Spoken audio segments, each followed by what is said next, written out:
discussion items over tonight, so I will get to them in just a few. So our meeting should not be too long.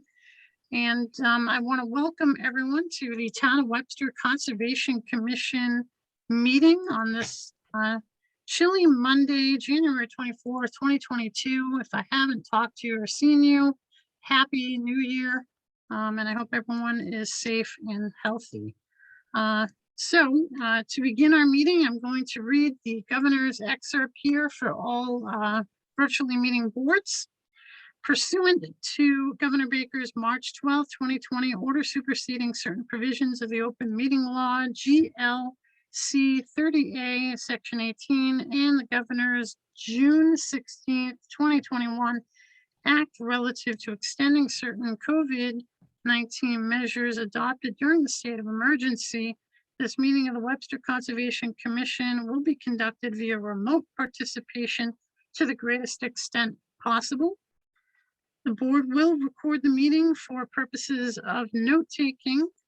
Anyone else that wishes to record this meeting for personal use must notify the chairman in advance. That would be me. I'm Joey, and once again, welcome everybody. So first item here up is our meeting minutes for approval from January 3rd. And is there any discussion from anyone on the meeting minutes of January 3rd? Hearing no discussion, do we have a motion to approve January 3rd's meeting minutes? I'll make the motion to approve the minutes for January 3rd as written. All right, Dan with the first. We have a second. I second. All right, we have Robin with the second. Great, Ms. Cirillo, Abstain. Dr. Jewell, Yes. Ms. Johnson,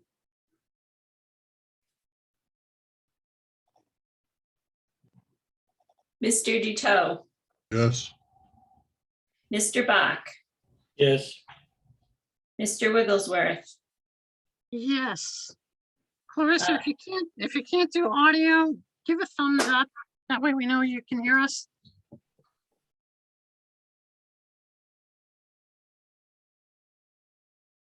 yeah, maybe just have Clarissa abstain for this, Tracy.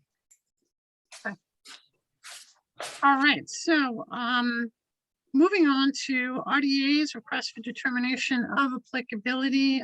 We have two Bates crossing here. This is Mr. LaFamboy. Did you get in touch with him, Mary? Has he been in touch with us? Do we have? I have reached out to him a few times, sent him a few emails. I haven't heard anything back, so. Okay, all right, so let's just continue this on to the next meeting, which I believe is Monday, February 7th. Can I get a motion of continuance for 2 Bates Crossing? This is existing dock permit, chapter 91 license for Mr. Paul LaFamboy. I'll make that motion. All right, Dan with the first. Do we have a second? I second. I'll All second. right, Robin is making the second. Ms. Cirillo, Yes. Dr. Jewell, Yes. Ms. Johnson, Yes. Mr. Duteau, Yes. Mr. Bach, yes, Mr. Wigglesworth. Yes. All right, the next item is a new item, but due to lack of information, the gentleman has requested a continuance. This is 88 Douglas Road, Paul Leland, 65 panel ground mounted and rooftop solar system. This will be continued to February 7th. You may remember that he was before us a few months ago with another, no, same project, I think, wasn't it, Mary? Great, yeah, determination. Yeah, just a determination of applicability.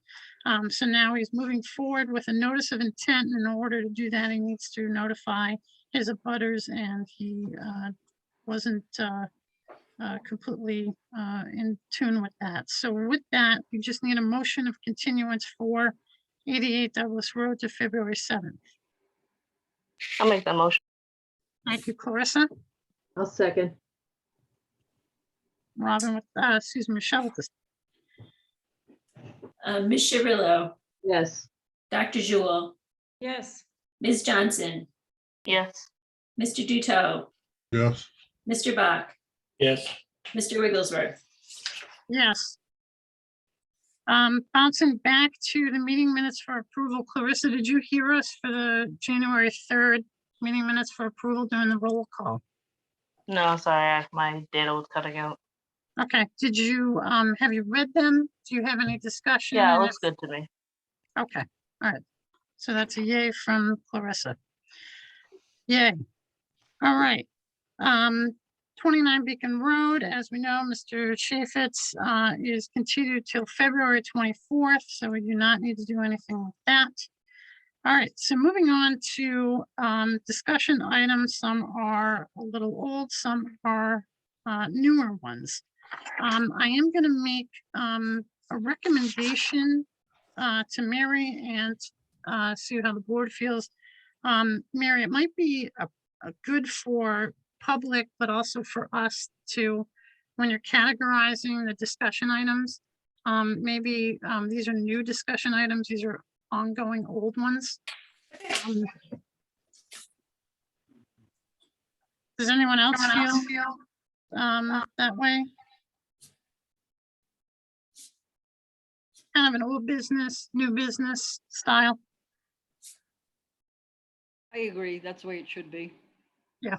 Okay.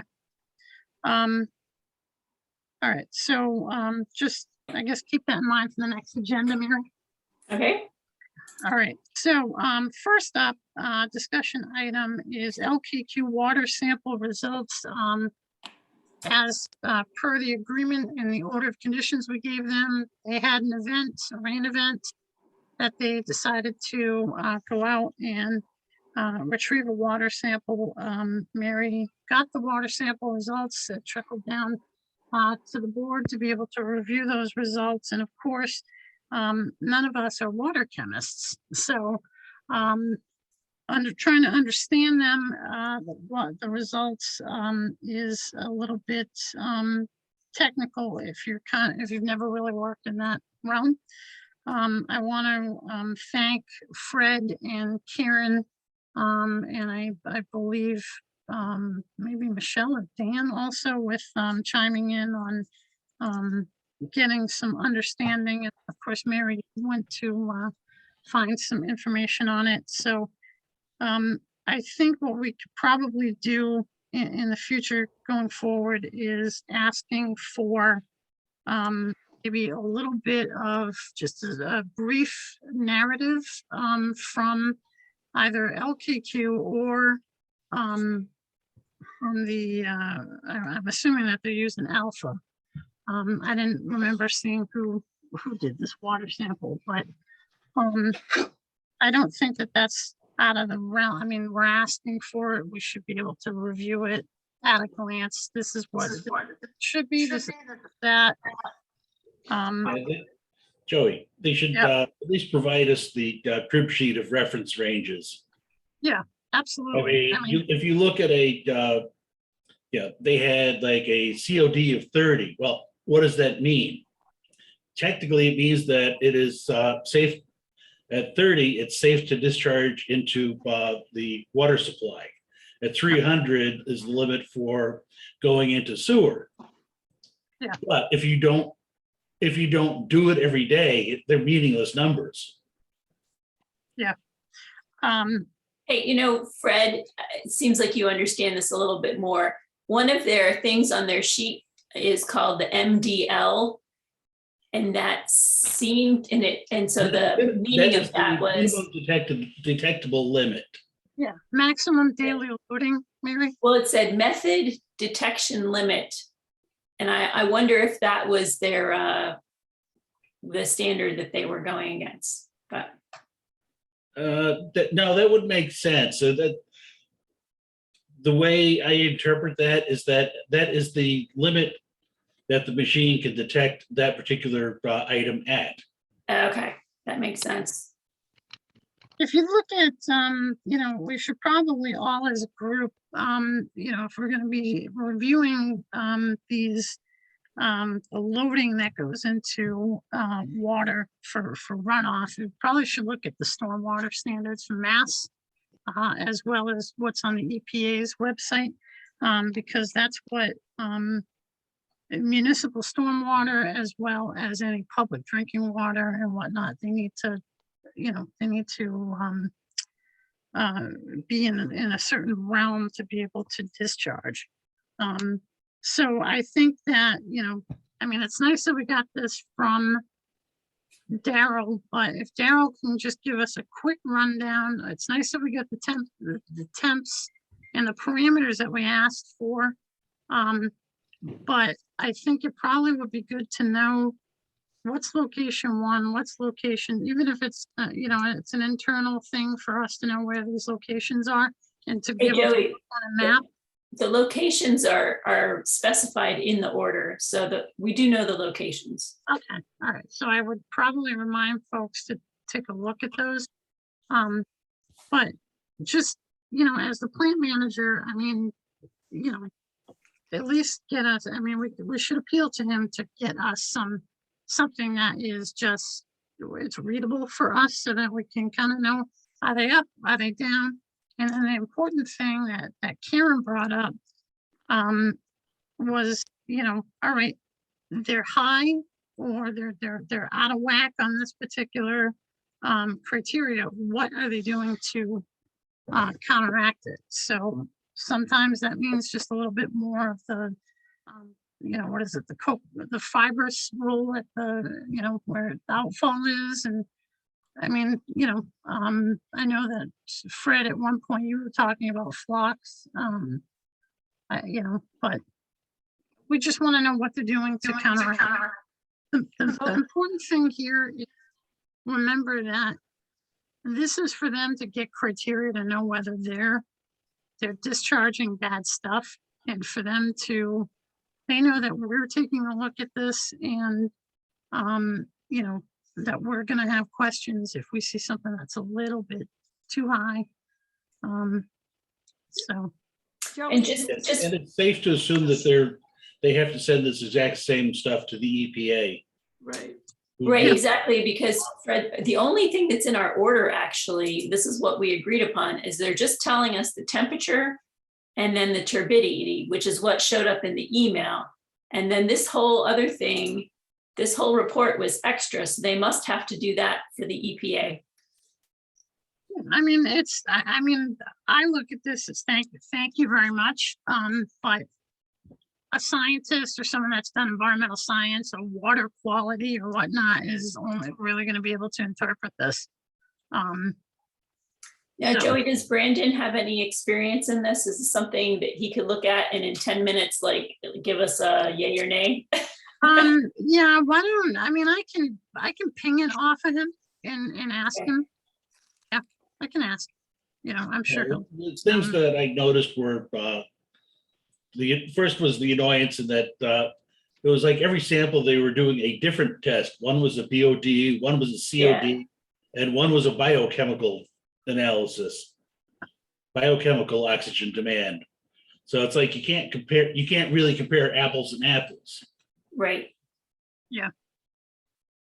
Yeah, and if if it was dissolved oxygen numbers, then that's a little scary, actually, because it looked really good above LKQ, and below LKQ, it looked really bad. So You're gonna remember that. They actually did dissolved oxygen, and on page 9, there is the 5-day dissolved oxygen test. oh, on page 9. Page 9. It's in there. Oh, Fred, I don't think I got to page 9. No, I To my mother-in-law. I remember scrolling through it. This page, Fred? Is this the right page? Nope, maybe it may be up a page from that. Oh, wait, That's I'm looking at 21, way down. page 9. Maybe I was a little off on it, but yeah, you've got semi-volatile organics. Somewhere right in around here, Actually, if you do a find, just do a find on 5-day or find on day.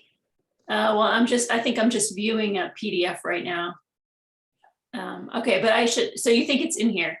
Yep, I know it's in there because I ran into it and the 5-day actually showed a demand of 2. Oh, wait, there it Is is, this it? right under your mouse. So Right there. this biochemical oxygen demand, is that the dissolved oxygen? No, that is that's the actual BOD.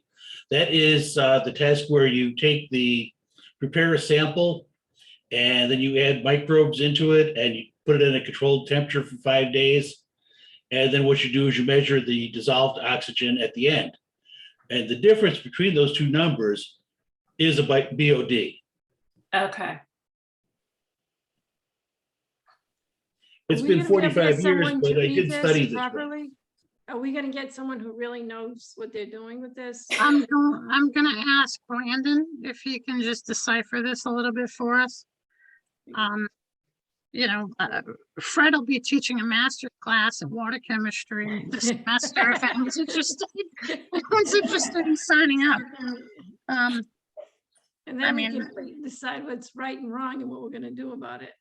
Yeah, I mean, Okay. remember that when you get an order of conditions, and we request something, they need to provide the burden of proof. We have asked for a certain criteria, they need to get it to us, and we need to be able to synthesize that stuff in a, you know, Yeah, we need data. We Yeah. need information, not data. Yeah.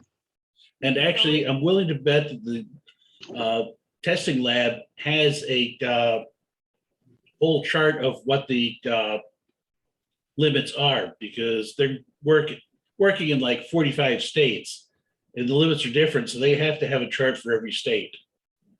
Otherwise, they'd never be able to keep track of it. Well, it looks like they say like recommended limits, like over here for some of these. I don't know. All right, so as we continue to decipher the code of LKQ, anyone have any other input, feedback? I would recommend that just send an email to Mary. I appreciate the fact that we've gotten something from them. We just want to be able to dummy it down a little bit more and just let us know. What's the temperature? Are you up? Are you down? What are you doing to counteract it? And you know what, Joey, we don't have anything in the order that requires them to do anything. We just require them to report. Well, So, we have, you know, we've got all sorts of regulations. right. So Yeah. And that's, so, that's our and this is jurisdiction.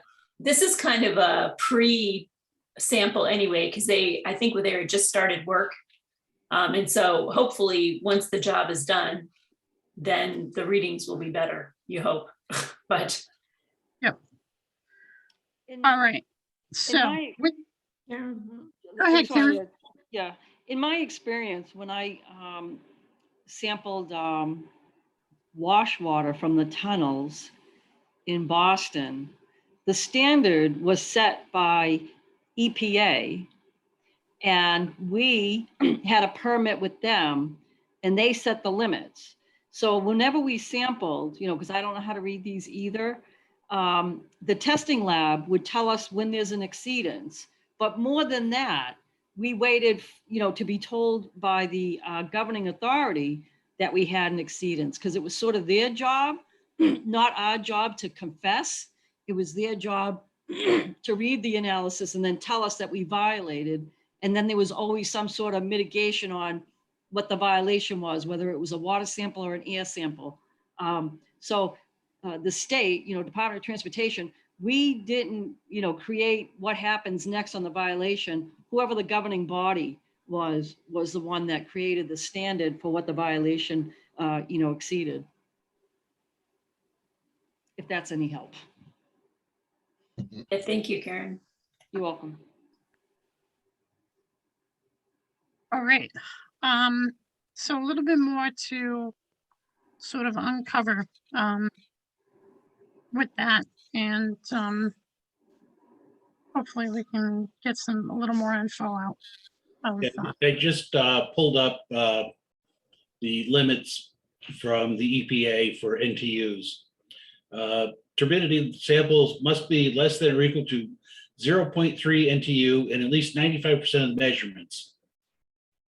For bag or cartridge system, it's 1 NTU. So if we look at the samples that they had, mhm.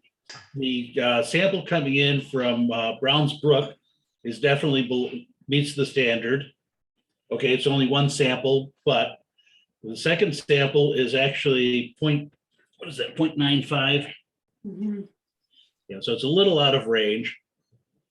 However, that unnamed brook is the major contributor here. Yeah, and that's the one that the brook that comes off the parking lot. Where right at the bottom there, that's where all the trouble's been. Fred, was that specifically for stream water, or is that for drinking water, or what was there? Let me pull up. This is the SWTR fact sheet. So surface water treatment rule. Okay. That makes sense. So this is for surface water, which is what this is. Yep. So Perfect. I got the right one in the first try. I'm impressed. Is this something you can email us, Fred? Yeah, it's actually just an EPA website. Okay. Oops, there you go.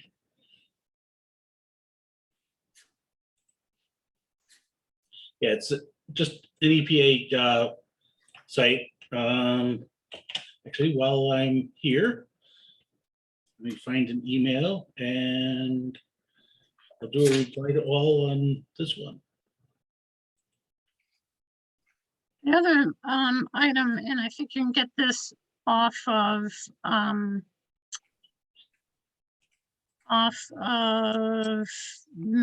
Fish and Wildlife, Mary, is we're gonna need to know what there is a certain criteria of which fish, particularly trout, you know, the high range, what's the low range? We want to make sure that the temperature range isn't too distorted. I mean, right now we're in a cold season, so you're gonna see temperatures that'll hover, you know, 40s, a little bit colder.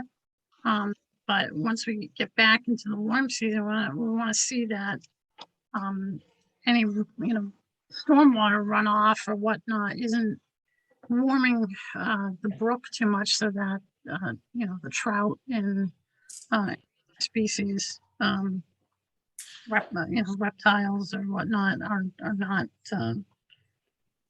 making a habitat that's not viable. All right, everybody should have it. Great. Thanks, Fred. All right, so I would recommend everyone just take a look at that. Any specific questions, let Mary know, and just you know, keep those questions in the back of your mind. We can even discuss it next meeting if you want. Anything else on LKQ? All right, moving along. So 67 Colonial Road. If folks remember, there was a group of us that did go to this particular residence. It's on a peninsula, sort of a pinkish peach color house, red roof. We did find that what was permitted versus what was built there, there's a major departure from what we approved. We tried to talk about the issues, the findings with Mr. David Arnold back. I mean, we had several things moving in that one meeting. That was like the 5-hour meeting.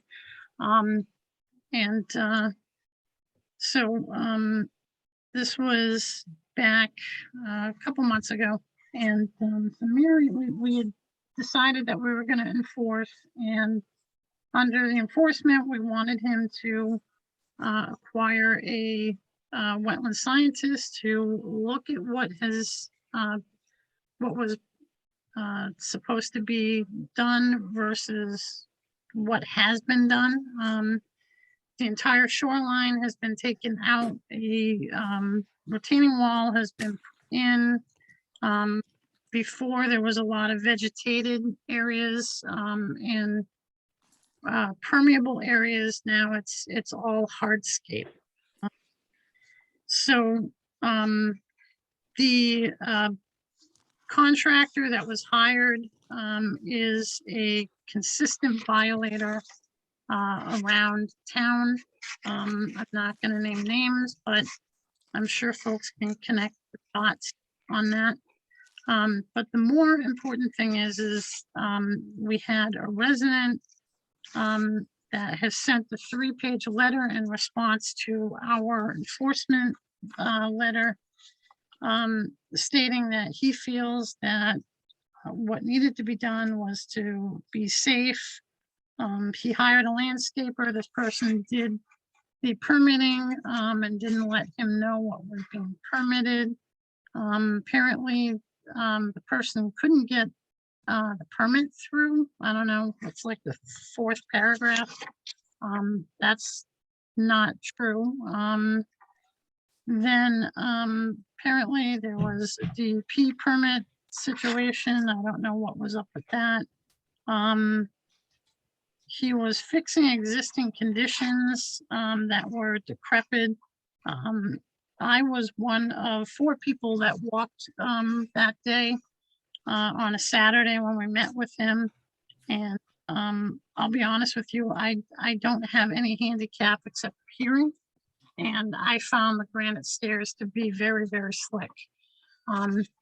But more so, I was taken back at what was done and the impact to the area. There's no vegetation.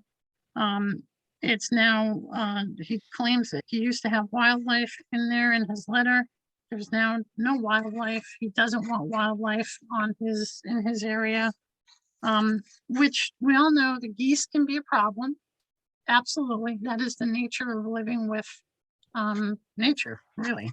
But furthermore, there's just a number of violations. And I don't feel that in this letter there was enough justification for what has been done versus what was permitted. And more than 10% of the bank has been altered, which is why I wanted an environmental scientist involved in that, because when you alter more than 10% of bank, you have to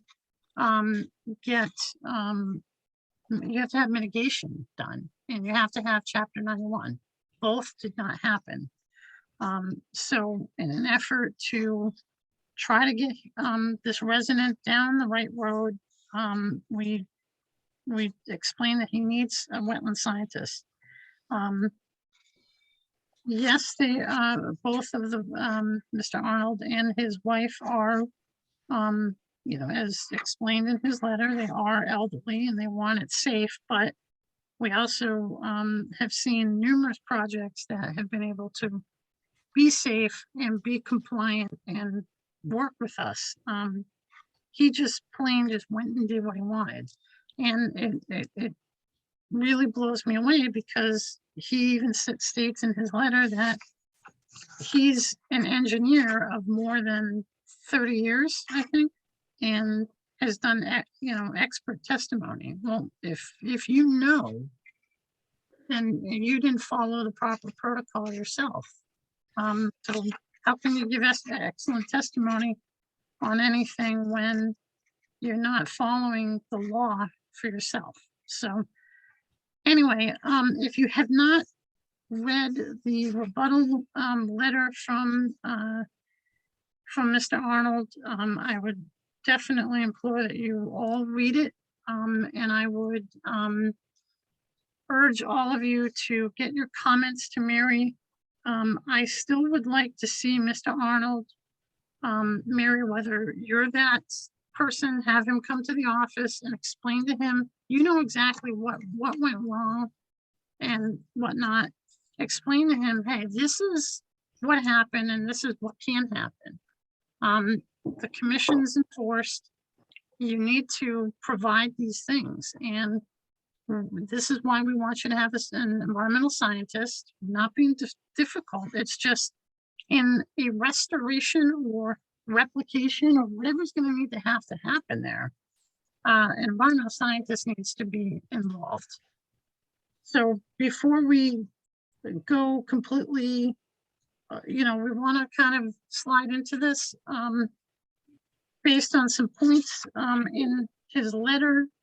I hate to use this analogy, but it's that old boys sort of mentality that I get out of the letter. I did this and I did that and I did this in town and I know this one and that one, and that's great. So do I. But we all got to follow the law. You left us out of the equation. So, does anyone have any additional comments to what I just wanted to summarize this? Any comments, I would probably get them to Mary. And if Mr. Arnold can come to us, and I mean, that day that he was on, he was very, very belligerent and very forward. And I would like to have a normal conversation with him. So whether you're the nexus on that, Mary, or whether he wants to come to a meeting, it's up to him, but we need to at least try that next olive branch. And if we fail at that one, then we'll have to go to the next level, which would be, further enforcement and get DEP involved. I will tell you that I have had a conversation with Kim in the Central Region, DEP, and she does know about this violator contractor. So that is on her radar, and she also knows about this project, and she couldn't believe that something like this happened, but on the flip side, she said this isn't the first I've seen it. So anyway, I think since it probably is better to have, instead of having people email comments, it should be discussed during the meeting, I think. Unless you have concerns about that. The letter seemed I very definite that don't- he wasn't doing anything. I'm sorry? It just sounds like they've closed it down. It doesn't, Mary can try one more conversation, but, which I think is a great thing to do, but it's, like you said, it's really a lot of nonsense, to be honest with you. There's no facts here. There's just, I know, lived here a long time and had two Yeah. it's not really, I agree, Joey. I read the letter and it was mostly a page and a half of excuses of why he didn't follow the rules. And I suspect further conversation might not be too productive, but I think we should give it one more try. And the only thing I'd say is if Mary asked him to come in and he agreed to come in, maybe another one of us should be there to witness that conversation. I think it's appropriate.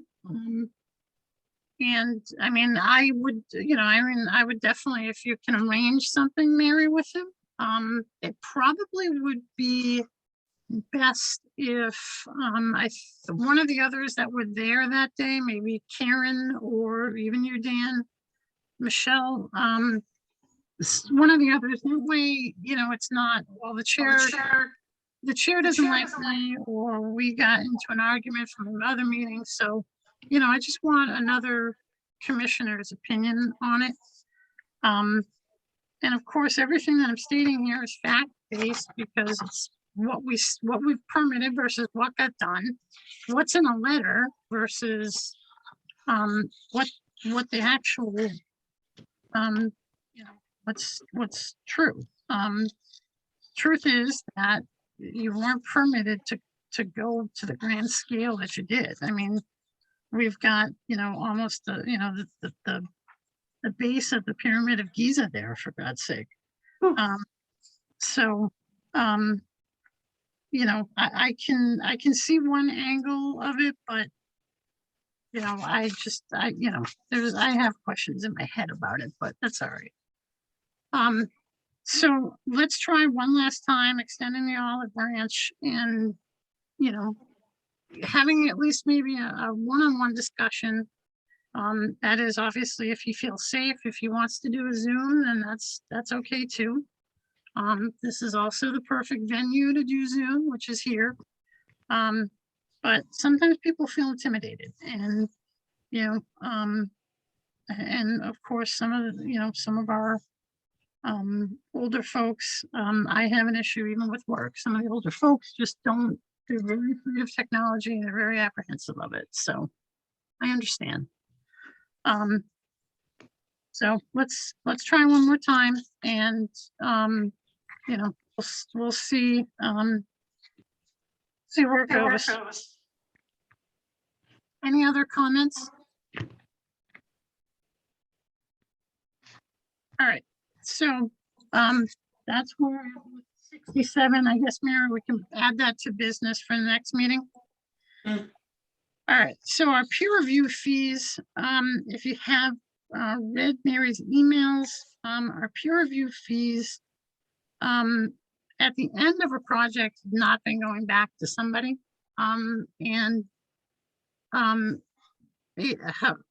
It is appropriate for us to collect them, but there are certain procedures and parameters for which we're supposed to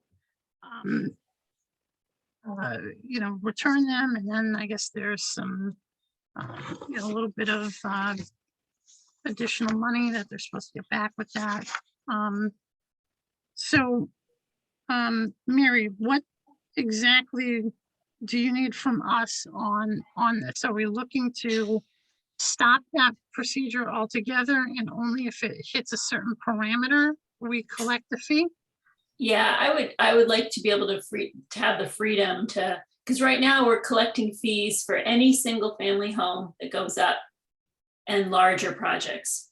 And any of our commercial projects, that's fine. We've always used review on those pretty much anyway. But these smaller ones, we typically don't. I think the exception was like Zero Colonial. We did end up hiring Brandon for that one. And maybe we've hired him for one other smaller project. So I would say that we not collect the peer review until we've decided that we're going to use it, because it's just such a headache to take care of all the accounting on it. Absolutely. Well, I would say, I think that we need to come up with what's the threshold. If you're Okay. within 30 feet of a wetland, you're more likely to do some potential damage, Mhm. or you're looking to build so close in that under 30 feet, Sure. that, what could be the ramifications? And if you see that, Mary, then maybe that's when you should say, all right, we would need to collect, this fee, and it will be returned to you upon, an issuance of the certificate of compliance. Now, Dan, did you have feedback on that? Dan? Oh, I was just going to say, I don't know, but I suspect that we've been doing it the way we have because we wanted to not get in a situation where people are saying, well, you didn't ask this person for it, but you're asking me, to avoid those kind of arguments, that we just collected it from everybody. And I'm not sure how well it would work to go partway through the process and then tell somebody they have to give us some more money. Well, Right, there- well, the reason they did this originally was because there was no agent, and they were, for every single project, they were hiring outside services to review them. So that's why this was originally set up. Can we use this money in a manner like, okay, say the chemical thing that no one understands, if we hired even a small thing, like we can't use this money for anything Because I'm thinking of when I'm gonna bring up the open space, the thing, my friendly, open space committee. How little money is needed for that, but. No, this Is is, it? Okay. Okay. Yeah, no, it belongs to someone, and the only time that we can use that is if there's a violation with that specific property. That's used as seed money for them to be able to pay for a wetland scientist, like, for example, if, property A had, they had done development, and even though they're not even anywhere near a wetland, but they had a ton of erosion come into the road, go into the storm drain. Once it hits the storm drain, that's immediately our jurisdiction. So it's to pay for any kind of situation like that, or damage to a wetland, or like the situation we had at 194. Situations like that. So so taking the opposite approach, what's the risk if we don't collect that deposit and then there's a need for a wetland scientist? you enact 53G, you say, okay, here's the situation. Yep. You're not in compliance with us. We're requesting that you hire a wetland scientist, and Mhm. you put that all in the enforcement order. And then that puts them on, that they need to hire a scientist to be able to do restoration or mitigation, depending upon the circumstance. So truly, the only possibility of there being a problem is a case where someone's caused a problem, we request a wetland scientist, and they outright say no, their project is stopped, and you're talking like advanced enforcement issue. Mhm. Other than Right. that, there's not an issue. So for the most part, you're not going to run into this advanced problem very often. Right, well, the other thing would be like, say we get a complicated project, like I think we could have hired someone for that Glen project on Lake Parkway, whatever it was, the one that was so close to the wetland. We could have requested a peer review of that one to say, well, what would the impacts be? Because that one, like, I think for projects where it's delicate, like Joe, I kind of like your 30-foot idea, because it might give people a little bit more incentive to, let's pull my house more than 30 feet away. And that would probably cut out a lot of the peer review fees that you're collecting now. Yeah, it would cut out most of It them. I would, think. but it also, these are, Mary would make, obviously as the professional, she would make that decision that, okay, this is one that I would, and she can train Kelly on, because Kelly obviously deals with several folks in the office, and she can train Kelly on, all right, if they hit this 30-foot threshold, because as we all know, beyond 30 feet, you're starting to get into, a really bad area, like a lot of degradation, and just bad things happen to water quality. So if they're at least a minimum of, say, 30 feet away, then that's good. But if they're, some of our more complex projects we'd need to require that retainer in Yeah. case of. And I think that that's fair. I mean, do I feel bad for some? Yes. And do I feel bad for others? Yes. And no. It's a very, but that's life with living in, under a jurisdiction of wetlands in the Commonwealth.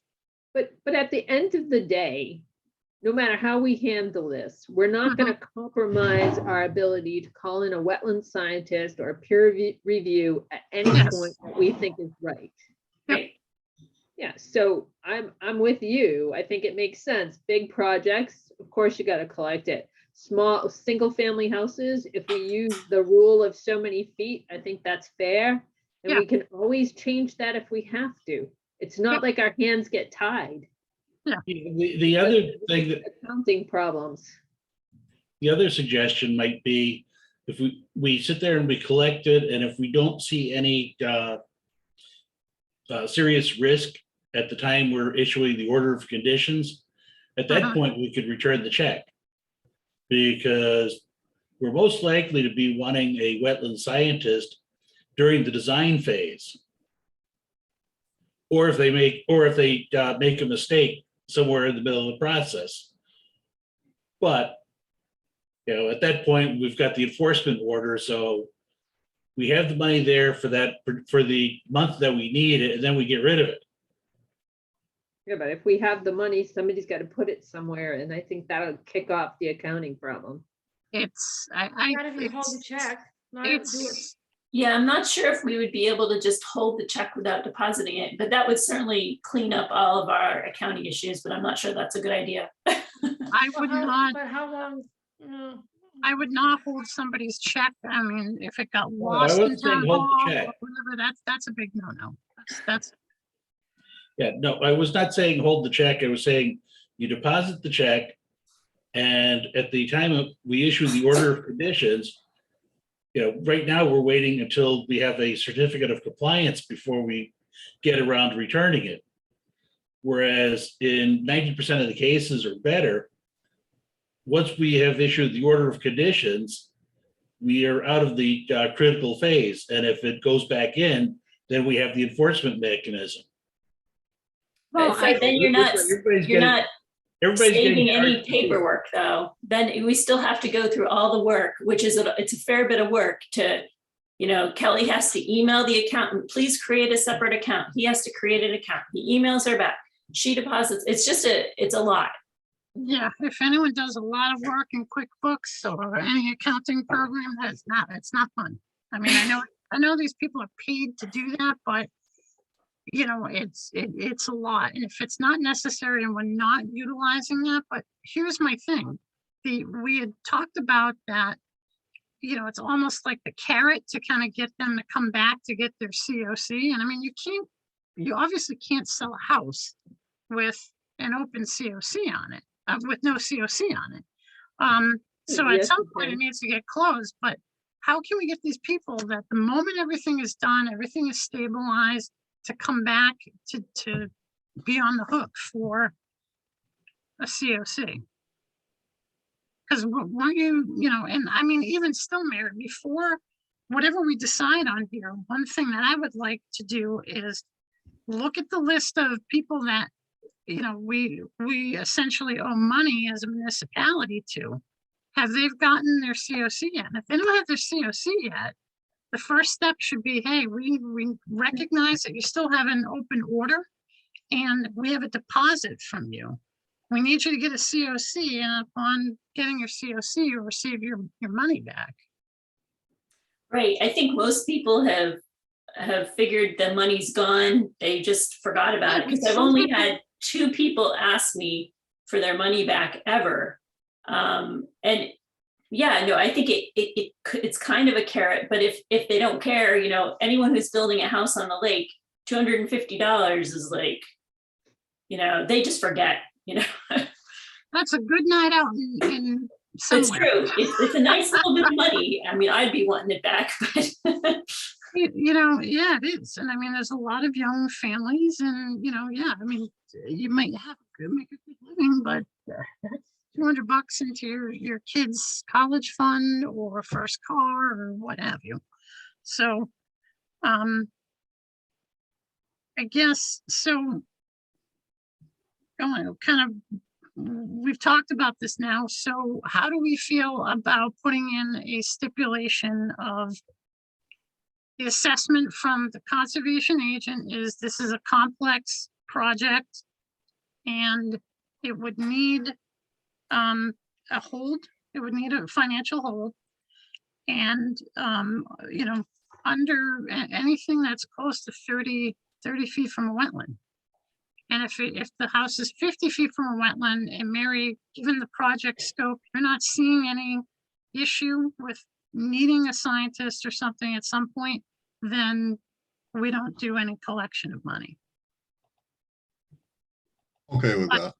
But I mean, if it's a complex project, you've got a river, you got the river coming through over here, you've got some satellite wetlands here. Not, I mean, some projects we didn't think were gonna be issues and they turned into issues, so, we gotta remember that too, but I think that putting some sort of criteria in place, a rubric, would be really good. Just 5 points. If they hit these 5 points, then you don't collect it, and if the scope is beyond that, then we need to. I'm okay with that as long as there is something at the beginning that lets the applicant know that that's a possibility. Mhm.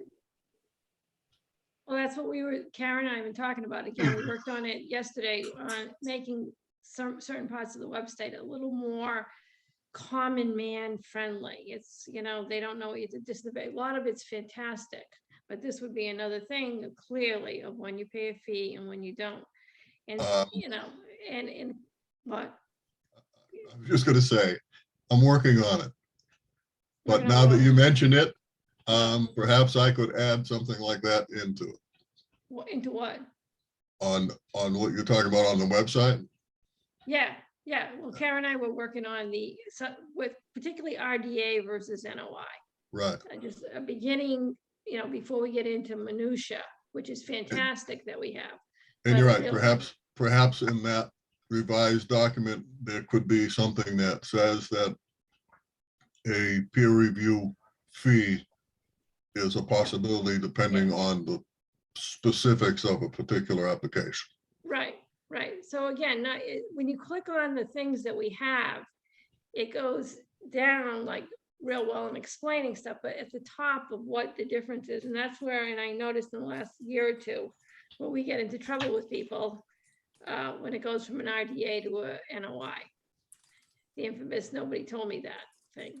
So, but if it's right on the website, we can reference it, as well as this financial thing. All right, let's hold that. I mean, I can kind of see where they can blend, but Mary, why don't you've gotten some ideas from us specifically, like, I would put together like a little rubric and just send it out to the board, get some feedback. And then, if you think you can have it by the next meeting, that'd be great. And then we can either bless it or switch it up, change it up. I want to just make sure that whatever will make things more efficient in the office for you and for Kelly, for anyone else. And then as far as getting COCs from the public, we can, that has been something it's been on the burner for a while. We've talked about it. It is a common situation across the board with towns. It really is up to the applicant to get a COC. All right. So with that, does that sound good, everybody? Yes. Okay. Yeah. All right. Okay. Any feedback or ideas, definitely get them to Mary. So chapter 91 and potential dock policy. Of course, Dan has done a spectacular job at putting together a dock policy. From our training with Chrissy Hops, the Deputy Director of Waterways, who oversees 91 out of the Boston office, which is where all the applications eventually end up. I knew, but I didn't quite realize that we as a commission, we need to really look at chapter 91 it's one of those things where Concom is one of the circles in town. It's one of those, like, this circle overlaps with this circle and that circle overlap. Like, part of our job is planning, part of our job is zoning, part of our job is health, part of our job is, it's like we wear lots of hats, but when it comes to the law is our jurisdiction, and our jurisdiction is land underwater, bank and what alteration has taken place or is going to be taking place. What can we do to mitigate any impacts to wildlife and to the water quality and whatnot. So in that realm, obviously from what we learned in our conversation is we're really trying, we're doing the public a service by getting their whole permit all ready to go, but that's not our job.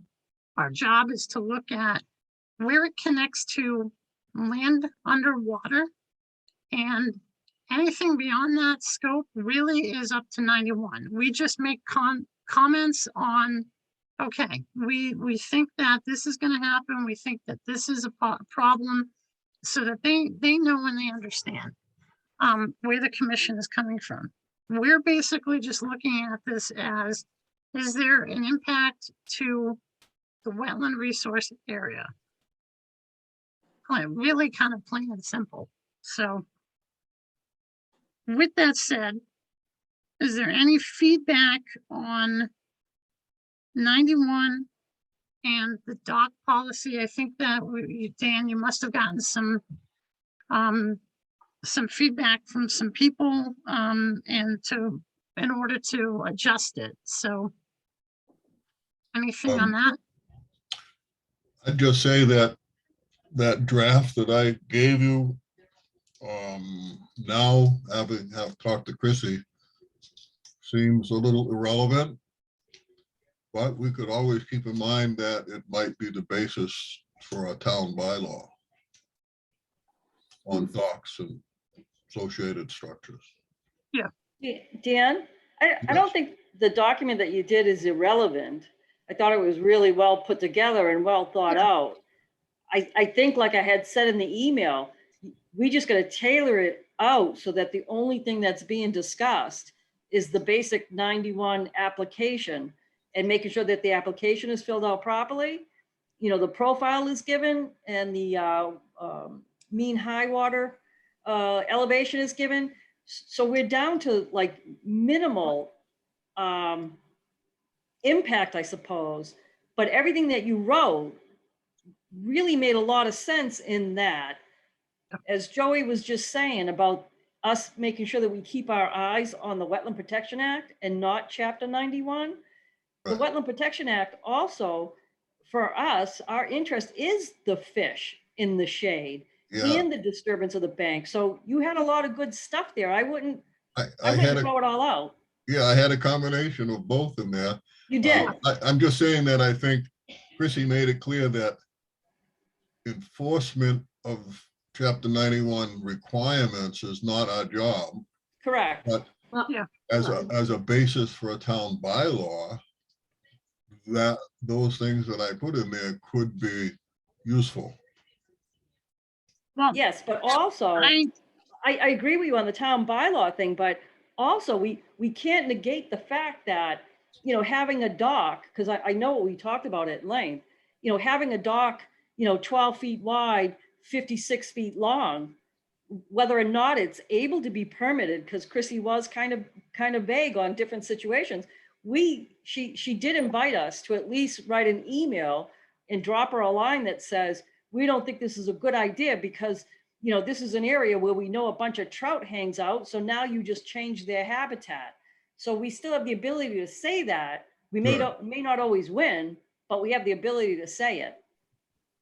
Yeah, I mean, you gotta remember that the folks that work for Chapter 91, the more information that they get from the commission, that's why the first step in the process is you gotta go to the commission, because you're potentially impacting or altering land underwater and bank, which is our jurisdiction. So that's why we need to look at those particular areas. And, you know, a lot of, in all actuality, a lot of the docks in Webster have been in the same location for years and years and years and years. We know that. But as recreation has really gotten going in town, docks have gotten bigger. People now want to sing and dance on their docks, which, you know, it's not it's not really I mean, that's not the proper usage in eyes of 91 and waterways. You have to use your dock for fish, fowl, and navigation. That's what's steeped in historical law for Massachusetts under Great Ponds. The public has to be able to fish, fowl, navigate. It's an old, antiquated law, and it's still upheld. You know, there are a lot of folks that don't believe in that law. And if you walk on their shoreline or come too close to their property with a boat, you get yelled at. That's And true. you know what? That's so be it. That's their prerogative, but you know, if you look at the Public Waterfront Act, it's a separate, it's all under DEP, separate division. We have a small part of it. So long story short. Dan, I think that the dock policy could definitely be something that I would like to, I need to do a little bit more sort of kind of sifting through.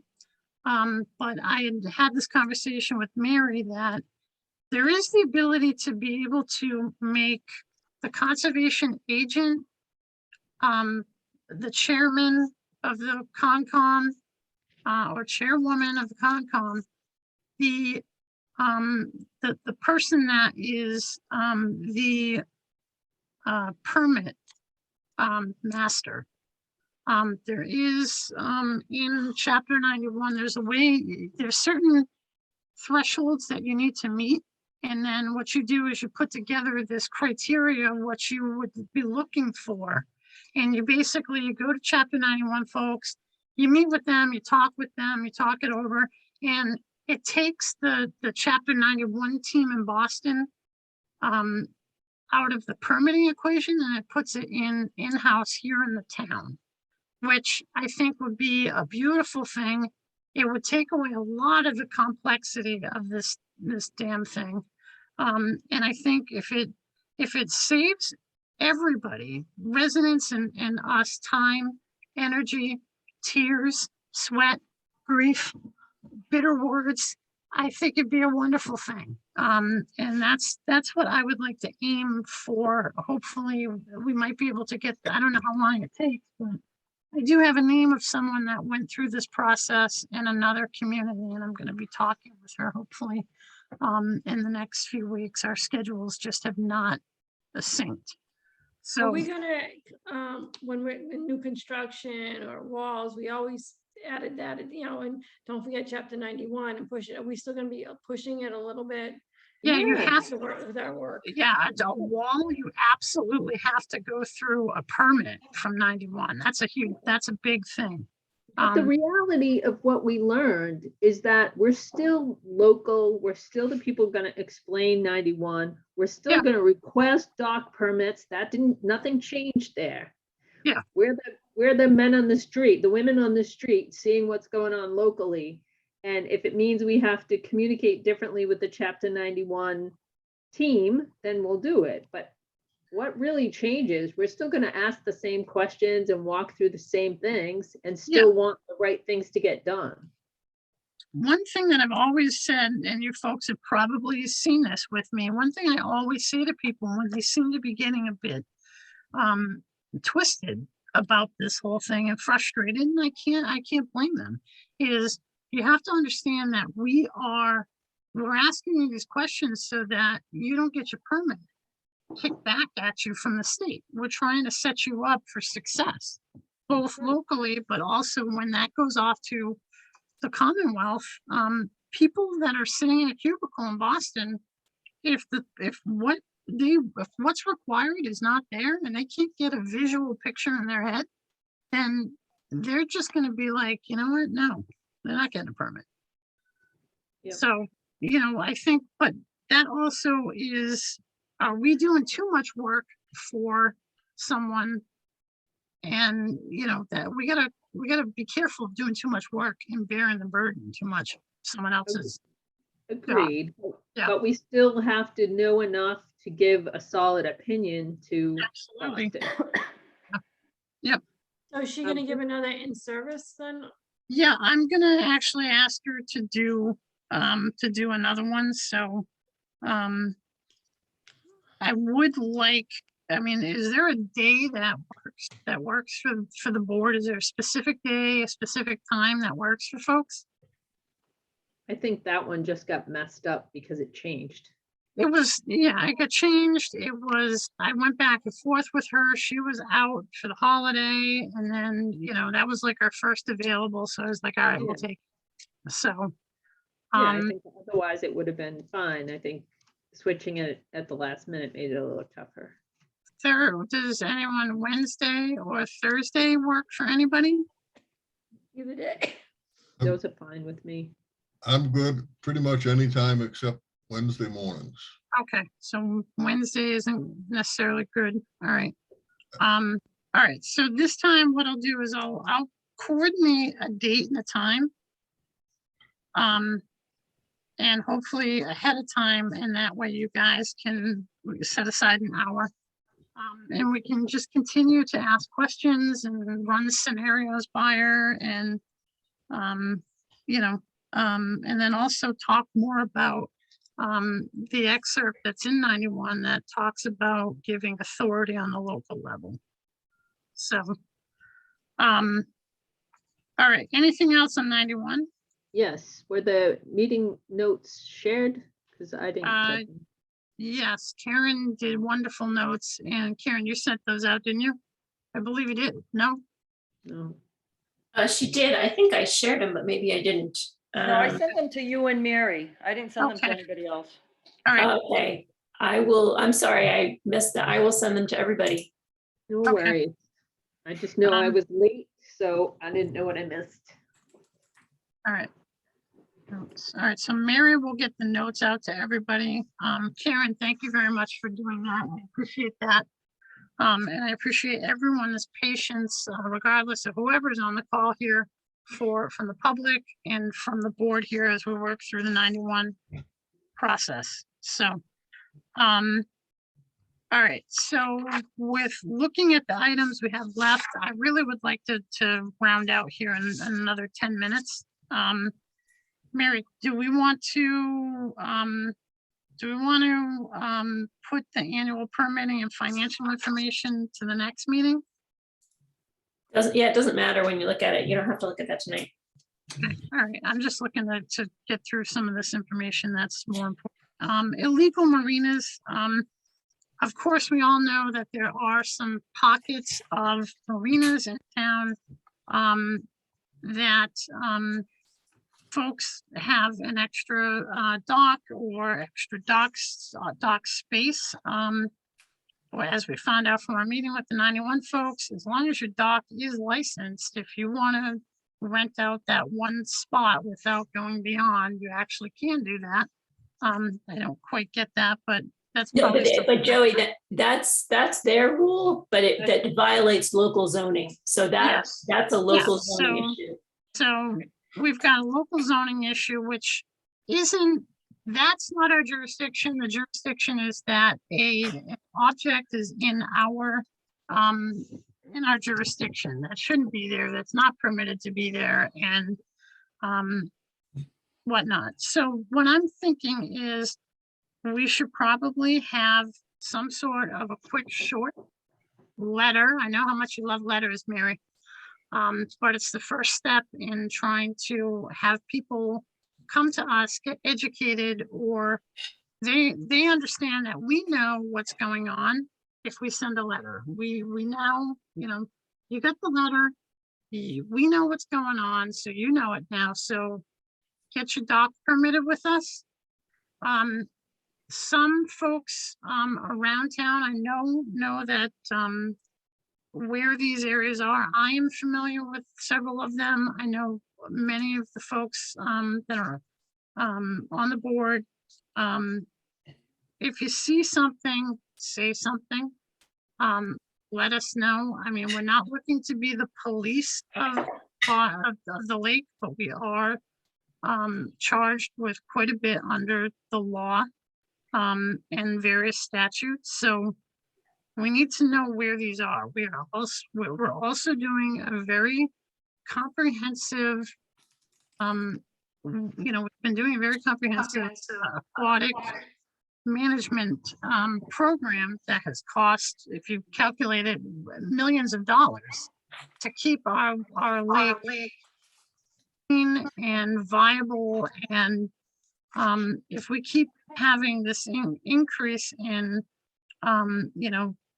boats in and out from foreign bodies, we're going to end up with additional invasives that we don't want within our bodies of water. So I can't thank Webster Lake Association enough for the work that they do with coordinating all those efforts, raising money, getting grants and all that stuff.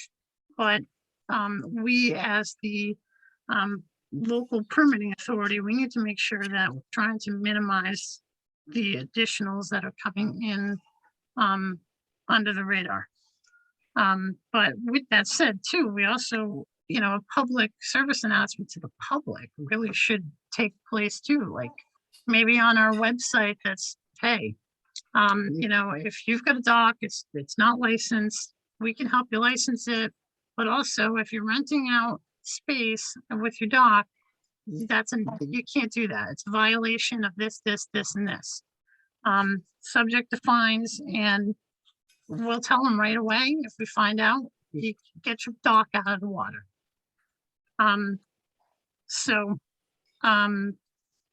think trying to assemble a small list through Mary, not through each other, obviously, but areas of pockets for us to keep on the burner. And I think a letter should be made. Mary, do you have a letter? I do not have an illegal marina letter yet, but I can work on making one.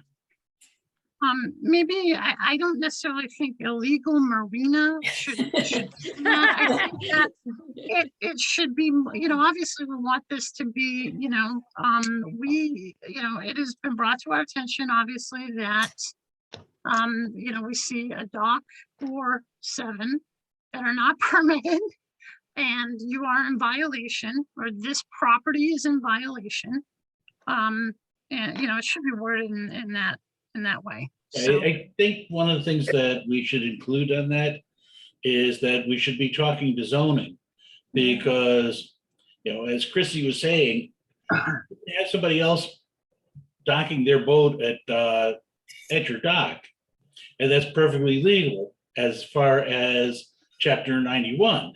However, if you are running that as a business and you are zoned residential, that's a zoning violation, and the zoning board should be dealing with that. I know they went after one person who made the mistake of filing the wrong Chapter 91. And all of a sudden she's getting letters from zoning saying people can't park in front of her house and this and that. And Gloria and I talked to her and found out she filed the wrong form. She filed for Marina. So I think we should start really simple. yeah, Because absolutely. we're going to get ourselves in trouble and overwhelmed if we don't. And Mary, I'm happy to help you put together a letter. And I would suggest the letter can be as simple as, we know there's usually a dock on this specific piece of property. Are you aware? Blah, blah, blah, blah, blah, Chapter 91. And maybe a little statement of our right to have them not be allowed to put a dock in if it's not permitted. Until permitted, yes. The dock Yeah. should not go in until permitted. And I don't know if some of the bigger groups of people that get together and have multiple pieces of land and many docks should be our first shot, Well, without naming names. yeah, no, I mean, I understand. Yeah. We, I think you go for the bigger fish first. Yeah. Because Mr. Chair? once you start compliance, it can just catch on like a wave. all right, so Anything else on illegal marinas? Mr. Chair, Yeah, who's Um, that? it's Liz Mkhitaryan. I just had Oh, hi Liz. how you doing? Good, how are you? I just had a question. How would we find out what's legal, what's not legal related to this issue? Because obviously there are people that have in front of their house 6 or 7 boats, and they're probably renting out the space for those boats. What's the law related to all of this, and how would we find out? Thank you. It should be on their deed. So the Worcester Registry of Deeds should have a Chapter 91 license. It looks just, if you look at the list of things on somebody's deed, you can pull it up. It'll tell you what was permitted, what it looks like. Yeah, that's the way to find out, Liz, if a property has a valid 91, because if you remember from probably hearing this a million times, the permit, when you file the Chapter 91 permit, it lasts for 50, depending upon the permit, 15 or 30 years. So with that type of permit, that goes on the person's deed. And if the property changes hands, it goes, that goes for what, that says Massachusetts, the Commonwealth of Massachusetts has allowed this particular property to have this dock, and then it'll have that information. And, as we've heard from many people before that have been through the filing process, we know that 98% of the lake is not permitted. We got to start somewhere, and we hope that our residents that have been supporters of local laws and will step up to the plate as we start to get people permitted. And through the NOI process, that's been one way that we've been getting people to permit their dock. So some people it's success, other people it's not. But one thing that with going through 91 training, one thing you always hear is the dock is anchored to a shoreline, and the shoreline is our jurisdiction. If it's not permitted by us, we can by law tell you to get it out. So we don't want to have to go that route, but if we have a chronic offender doing something that's really bad, we're gonna just drop the axe and say you got to get it out now. What if it's an organization? What if it's a group? Of Same course, rule. if it's a group, we'll work with them and getting permitted. I would expect that the organization of groups would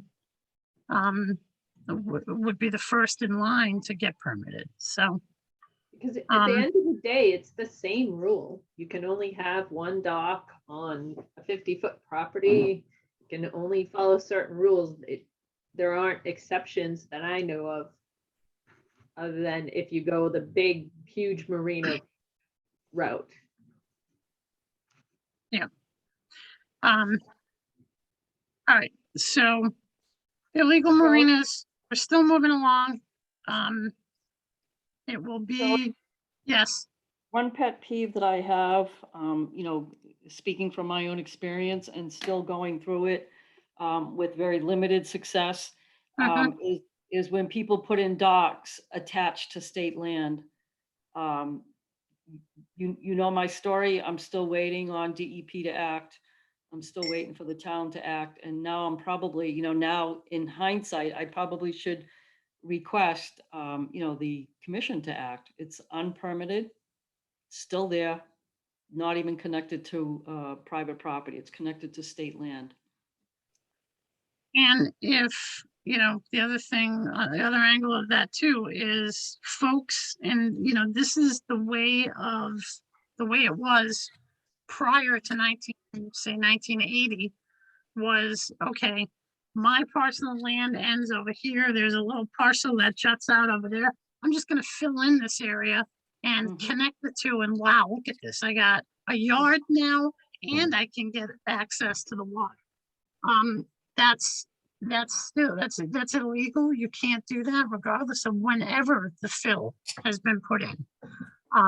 So, you know, I just want to, just bring that up too. And,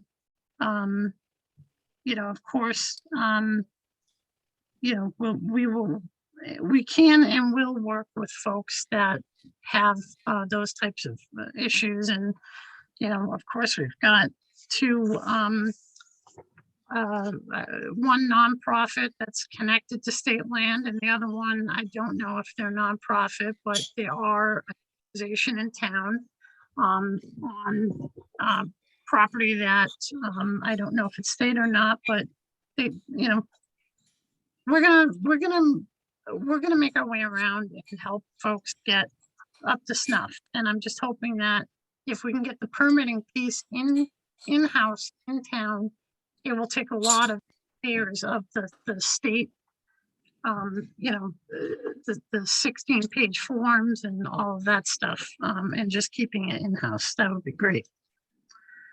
All right, let me see here. Open meeting law update. I just want to remind everyone that Mary did send around an email from Mead Talaman. That is our town attorney organization that represents the town, its boards, and all of its legal business. In there, it is a little bit, it's all obviously legal jargon, but essentially, some town in the state, the residents were not happy, or someone had another agenda, and Board of Selectmen ended up going to another board's meeting, and it was quorum, but the Board of Selectmen, they sat away from each other, they didn't speak to one another. But because they all gave an opinion to that particular meeting agenda item that I guess they were concerned about, they essentially, they're not under the exemption. There's an exemption in the open meeting law for us that sit on boards within towns. So I just want to urge you that for us, the magic number is 4. If there are 4 of us in any other meeting, if we go to a selecting board meeting, a planning board meeting, you know, we need to either post it or we need to trim back by 1. I would just recommend that. And be careful that your opinion at another meeting can in some cases, depending upon who the lawyers are and how it's perceived, it can be breaking the open meeting law. So we don't generally have that issue here. We post everything. We welcome everyone's to talk and whatnot, but it can be a situation if you're deliberating. So read through that that email, please. And if there's questions, you know, you can ask me or you can ask Mary. So I think the more important thing here with the last couple of items, because we're rounding out to 7 o'clock here, I'd like to talk about Route 12 and 114 Worcester Road. They're kind of together. So Route 12 DOT work, as we know, there is a stormwater runoff problem there. There was some major flooding, major washout right there in front of the paintball at Harborough. We, you know, we were walking that area with Mass DOT to look at how they're going to funnel the stormwater into pretty much 2 larger detention basins and allowing that water to get into the stream that goes through there. Mary, did you have anything to talk about with DOT? Did you connect with them? Have they started work? Not since I think I talked to him before Christmas, Okay. and they were I haven't connected to him yet. Let me write a note to do that. So I have DOT, a- Joey, just, I have a yeah, question. I wasn't there that day, so let me Yeah. quickly ask a question. Yeah. The stormwater problem with flooding in the roadway. Is the problem getting the water through the conduits under the roadway, or is it on the western side where it just backs up and creates? it's actually both sides. One of the main contributors of some issues is 114, but the problem is there's a high point in the road, and the water is heading towards, there's a house with a pond there right next to Harborough. That at one point, the water used to be able to go over there, go into the pond and find its way down back. The other angle of it was it would go over to where there's sort of a steep drop down and the stream runs in there. The other angle of it is there's two catch basins in front of 114 that should be getting the water in there, but there's so much silt and sand, and there's a lot of junk in the sort of the stream corridor there.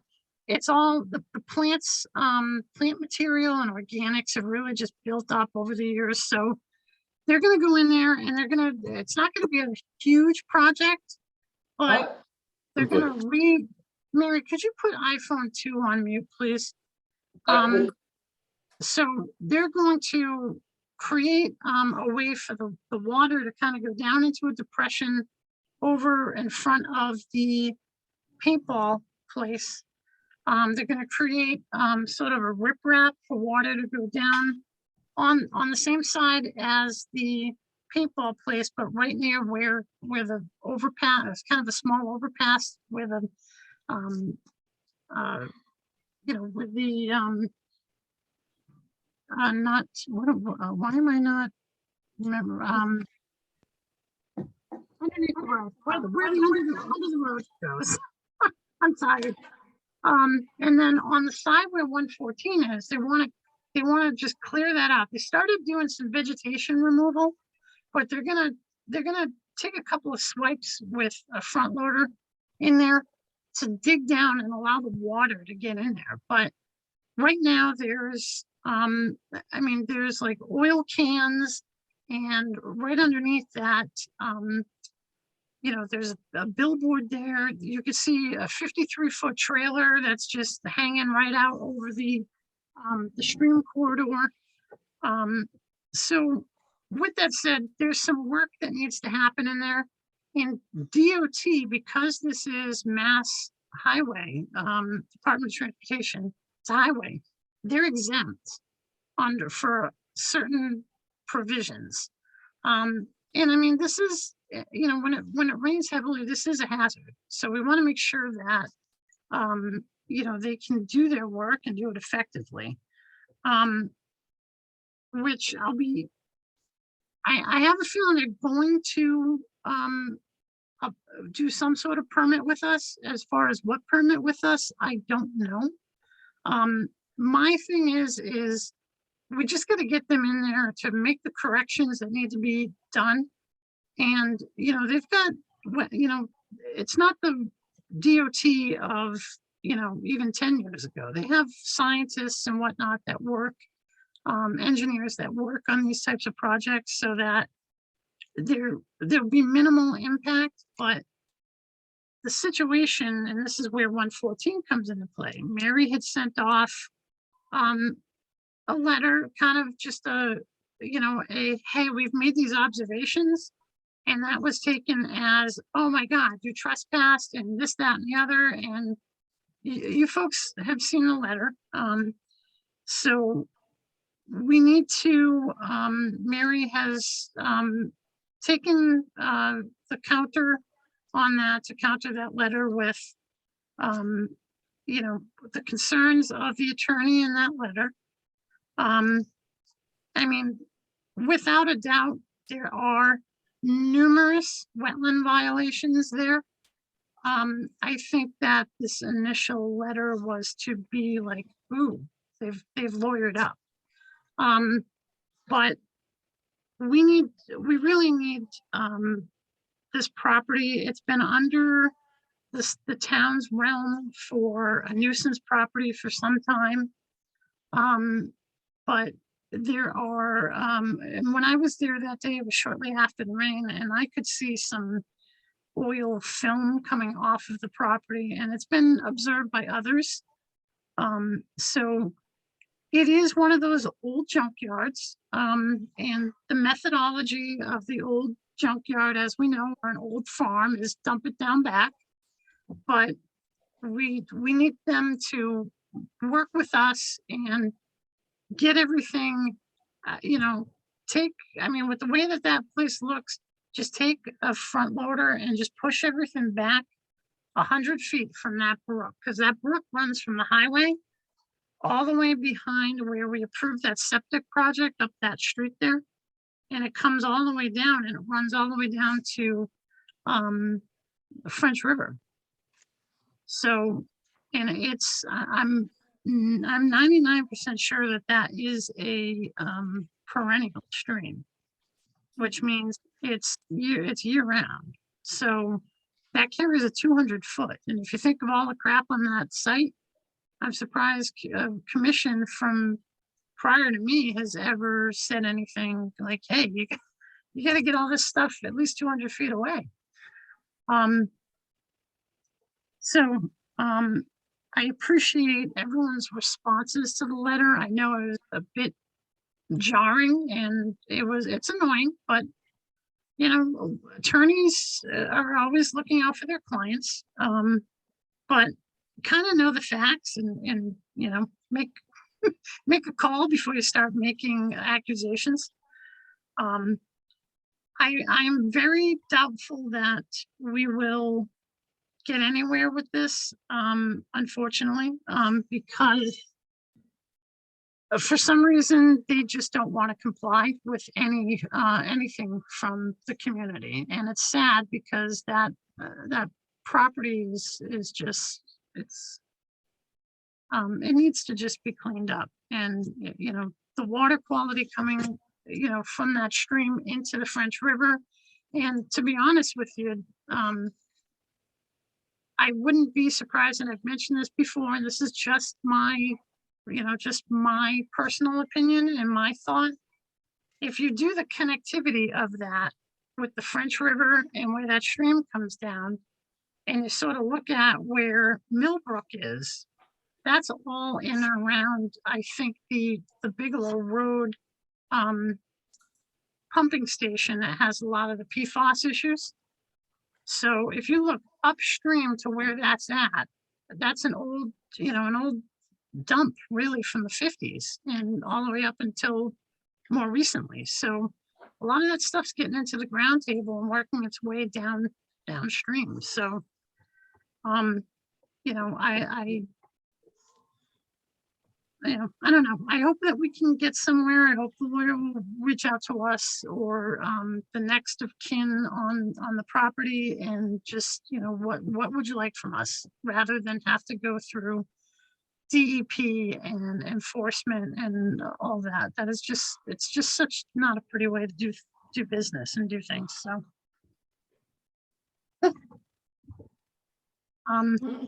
so any comments on 114?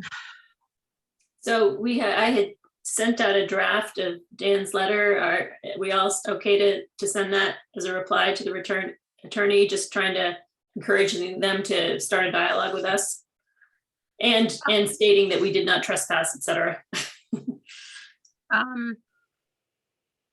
Mary, there was something in the letter. Let me just review the letter one more time. And I was looking at it because I knew we were going to be talking about it here. There was something I can't remember off the top of my head about I kind of thought should be added to the end of it. Okay. So let me just review it and I can get you something. You're not in tomorrow, you're in on Thursday, right? Yeah, I'll be in on Thursday. I will be working probably from home a little bit tomorrow. Our office is closed down because we have 2 people with COVID. So. Never good, never good. Well, I hope that everyone will be okay with that. All right, so in the essence of time here, Mary, your agent's report, anything major stand out? Good question. I haven't looked at it since Friday.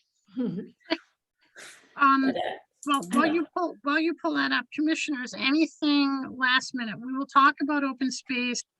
At the next meeting, we'll formulate something further with the illegal marinas for the next meeting.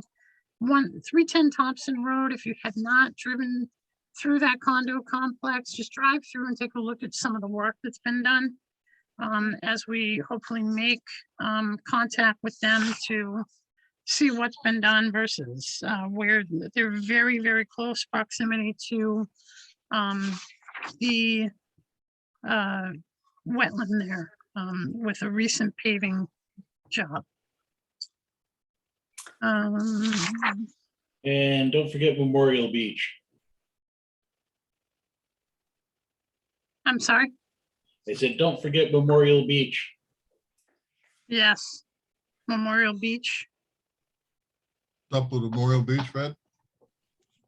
They're working on a proposal to install a rain garden to handle some of the water. And it's being run basically with Webster Lake Association. So we don't have finalized plans on that, but it's a matter of, or actually, never mind, I'm on the wrong project. It was Pout Pond that I was actually. I was gonna say a rain garden, Fred, like. That's, Well, it's the next project. All right, so, that's after, yeah. all right, so it's not on this agenda, but we can talk about it, think about it. But, It's just a matter of as- the permitting process. yes, And as we we should have know, that taken care of early. yes, as we Exactly. know, the Webster Lake Association has been approved to do their aquatic invasive management program for Webster Lake, which in their order, it's north, middle, and south pond. And what they're planning on doing at Pout Pond is essentially what they're doing with the lake. So there has been discussion that and asking if we could do a minor modification to what we just permitted with them, because it's going to be the same thing. It's just we're going to need to know the narrative, the scope, what's involved, and just adding it as a modification project to their current holistic project.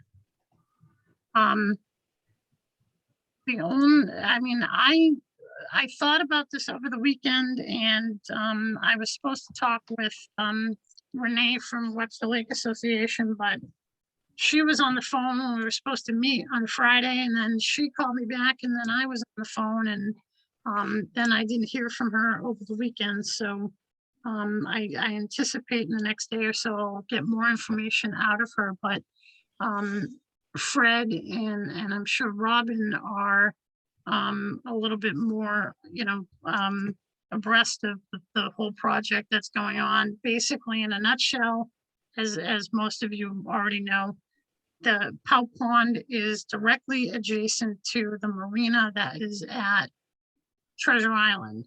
And when you stand at Treasure Island's lovely little pier there, it doesn't really look like anything in there. It just looks like a swamp, but that's actually an extension of the lake, but it just goes in and actually goes in and around.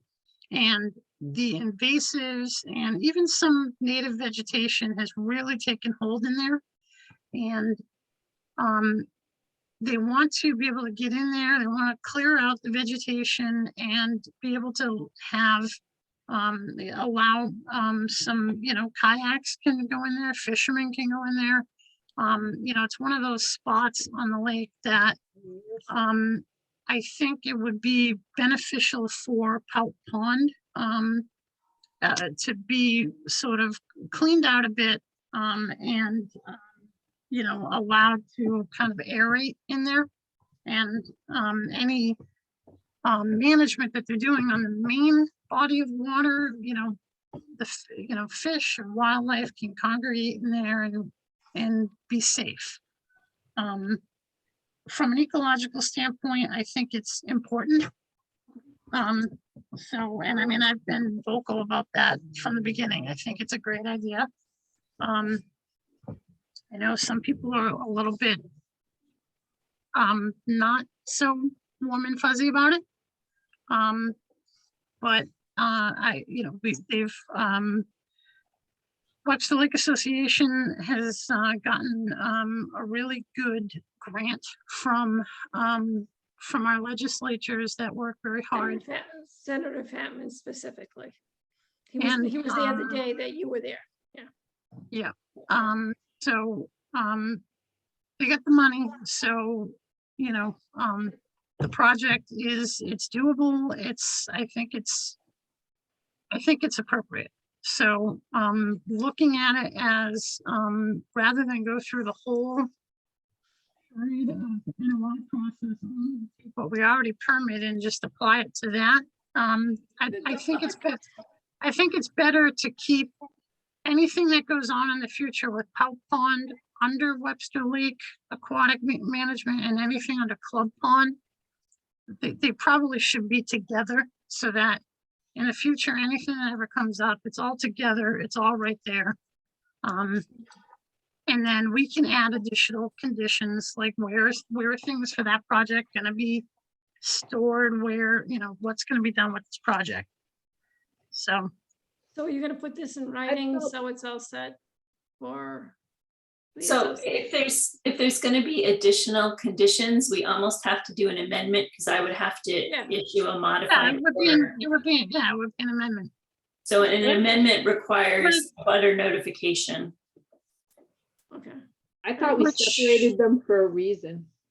I think there's, 6 people there? 6 or 7 people there? On Pout Pond, yeah, it wouldn't be a Yeah, ton. and actually at least two of the properties are owned by the same company, so it's not a big notification if we have to go up to an amendment.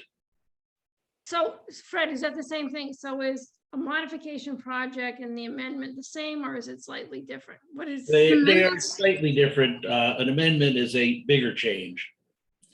But it gives you the ability, what it does is it forces it to be an open meeting, which might be appropriate because we have the additional people. You can have you end up with a public meeting. And it also allows you to alter the order of conditions on the project.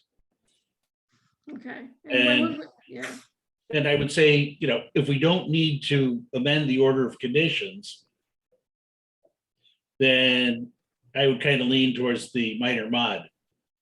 If we do have to, then we're forced.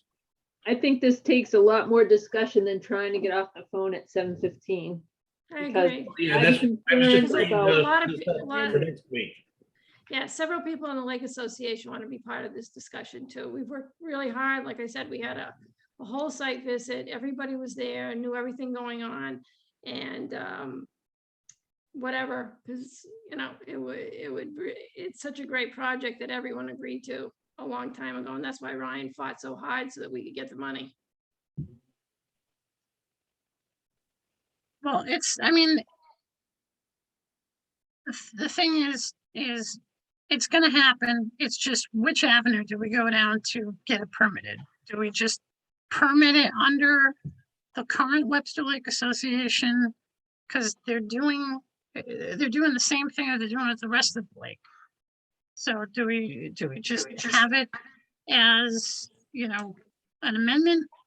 Or just have it as an off-spin of its own and NOI? But I think that seeing how it's an extension of what is already permitted.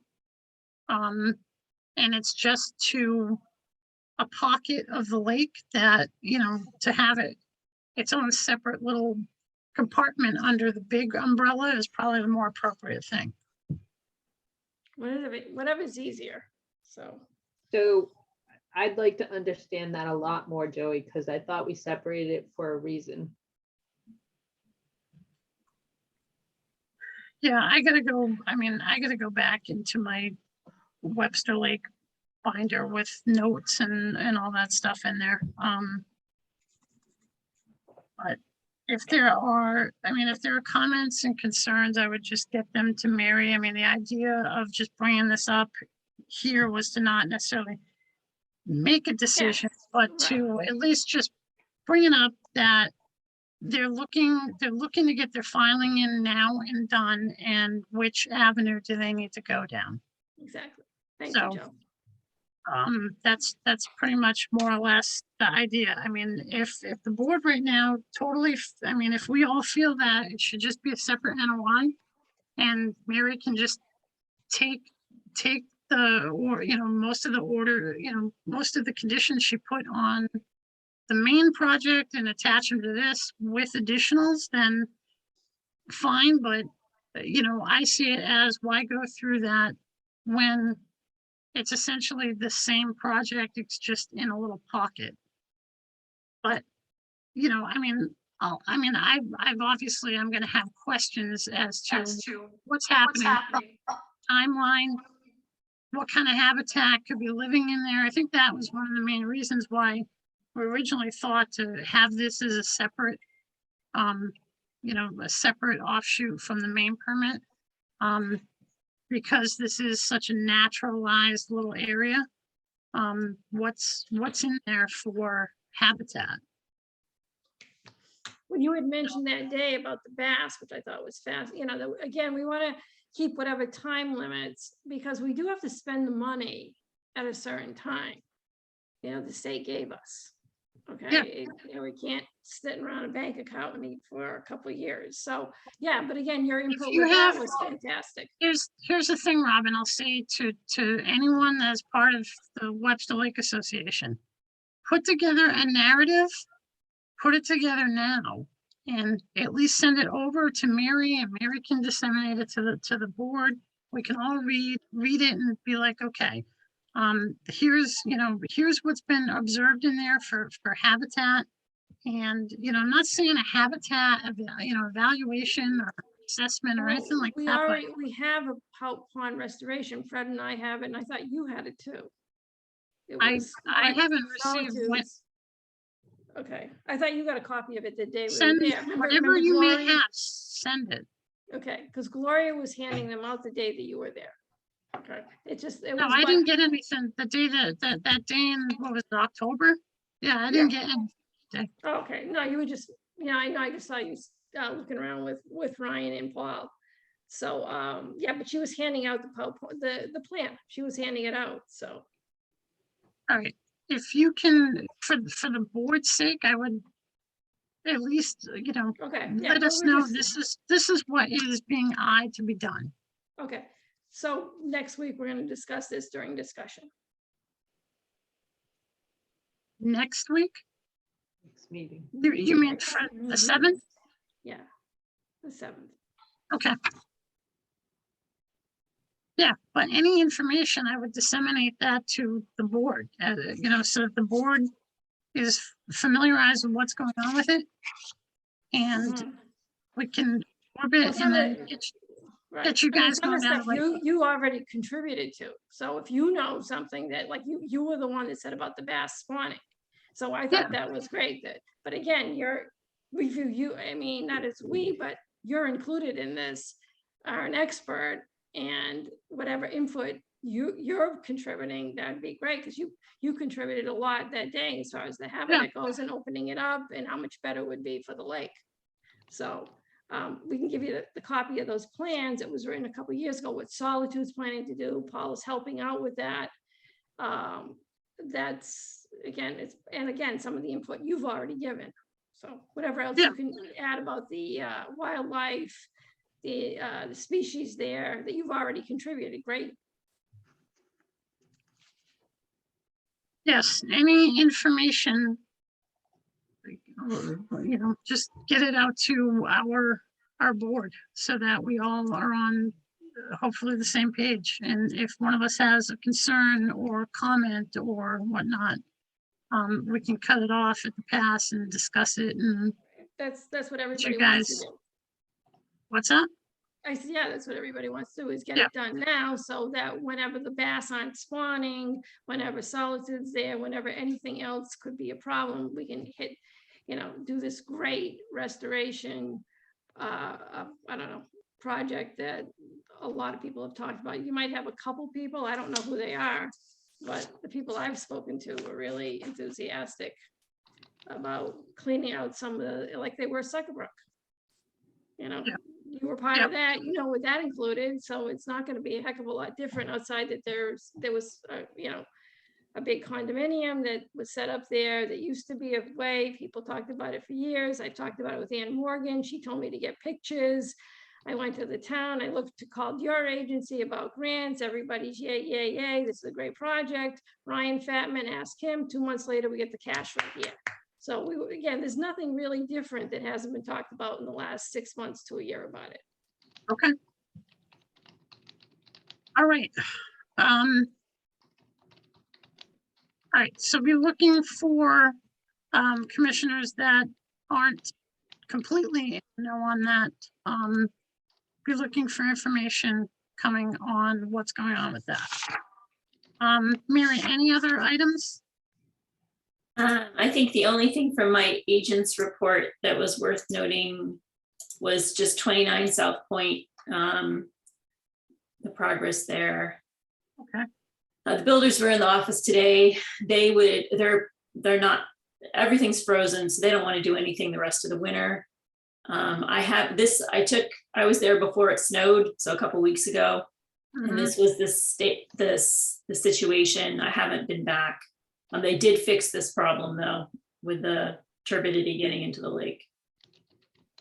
But the site was pretty raw. Hopefully they've stabilized, because they've pulled out the wall like on a 50-foot stretch and haven't put the new wall in yet. So that is exposed, and that's probably the biggest area of concern. So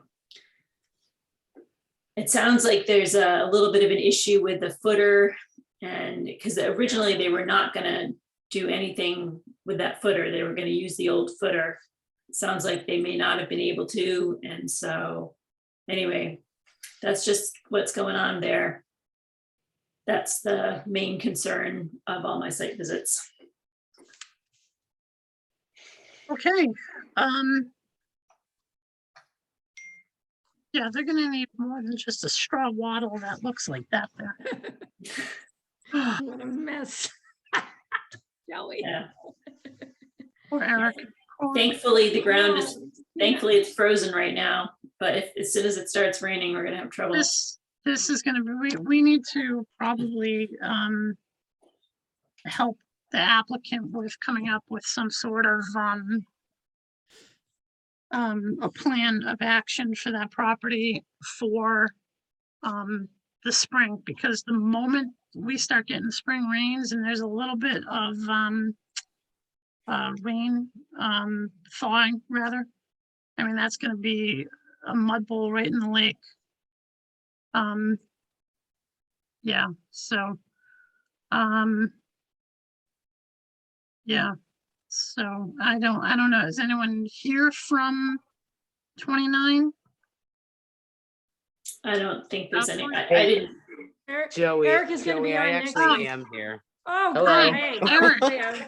Eric, how are you? Bad, yeah. Good, how are you? Yeah. So interesting developments with the project. There will be some changes coming this week. As I can't really get into more of it right now, Yes, but not very happy with things ourselves. So there will be a change made this week. We have things lined up, and I'm definitely looking forward to any suggestions. okay. yeah, I would probably The thing looking- is, I mean, right, without having been there, Eric, I mean, just looking at that, I mean, I would probably think some sort of jute netting, but it depends on, I mean, I think just something so that, because we don't know, with this change and shift in climate, we're cold now, but we're going through these spots. So you get these days where, like the other day, it was completely, it was 40 degrees outside, everything's melting. And then later that evening, I fell in my yard with the dog because I didn't realize that something had frozen. So, Right.